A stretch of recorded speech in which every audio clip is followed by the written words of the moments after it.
दोस्तों 15 फरवरी 2026 को T20 world cup 2026 का सनसनीखेज मुकाबला होने जा रहा है, इंडिया वर्सेस पाकिस्तान। दोस्तों यहां क्रिकेट की दुनिया की सबसे बड़ी लाइव गर्मी देखने को मिलेगी। दोस्तों आइए देखते हैं कौन सा खिलाड़ी आज हावी रह सकता है। पाकिस्तान की बॉलिंग लाइन पर नजर डालें तो दोस्तों नसीम शाह और शहनशाह अफरीदी, ये दोनों फास्ट बॉलर जो हैं नई गेंद से खतरनाक टॉप ऑर्डर पर दबाव डाल सकते हैं। नसीम शाह जो है तेज रफ्तार और स्विंग के साथ बैट्समैन के लिए चैलेंज है।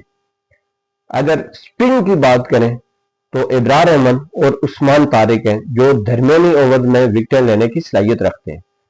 दोस्तों ये चारों खिलाड़ी भारत के टॉप ऑर्डर को रोकने की कलीद है। दोस्तों अब भारत की बैटिंग पर नजर डालें तो भारत की बैटिंग भी बहुत फॉर्म में है। सूर्या कुमार यादव फॉर्म में पावर रेटिंग से पाकिस्तानी बॉलर को मुश्किल में डाल सकते हैं। तो आज पलड़ा किसका बारी होगा, पाकिस्तान की तेज और जादुई बॉलिंग या भारतीय बैट्समैन की झाराना फॉर्म? मेरी राय में मैच का फैसला पावर प्ले और पहले 6 ओवर में होगा। अगर शाहीन और नसीम ने भारतीय टॉप ऑर्डर पर दबाव डाला तो पाकिस्तान के इम्कानात बढ़ जाएंगे, लेकिन अगर भारतीय बैट्समैन खासतौर पर सूर्या कुमार यादव, अभिषेक शर्मा क्रीज पर जम गए तो भारत का पलड़ा भारी रह सकता है।